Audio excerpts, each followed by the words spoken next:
বান্দরবনে বাড়ছে শীতজনিত রোগবালাই। বিস্তারিত জানাতে সরাসরি যোগ দিচ্ছেন সহকর্মী ইয়াসিনুল হাকিম। ইয়াসিন।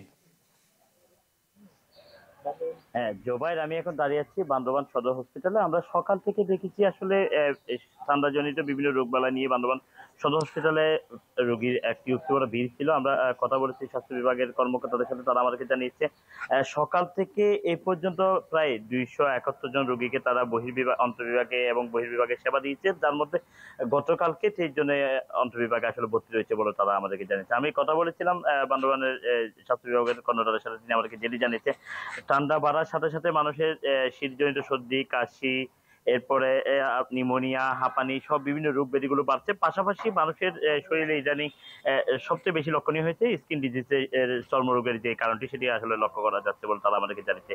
তবে এই ঠান্ডার সময় শিশু এবং বয়স্কদেরকে তারা নিরাপদে রাখার জন্য পরামর্শ দিচ্ছে। ঘর থেকে গরম কাপড় ছাড়া কেউ বের না হওয়ার পরামর্শ দিচ্ছে এবং গরম পানি ব্যবহারের পরামর্শ দিচ্ছে, যাতে রোগ ব্যাধিগুলো মেনে চলা যায় বা নিরাপদে থাকা যায়। পাশাপাশি মাস্ক ব্যবহারও সচেতন হওয়ার জন্য পরামর্শ দিচ্ছে। জোবাই, বছর শেষের খুশি নগদে হবে বেশি। নগদ পেমেন্টে নির্দিষ্ট ক্যাটাগরির কেনাকাটায় 300 টাকা পর্যন্ত ক্যাশব্যাক।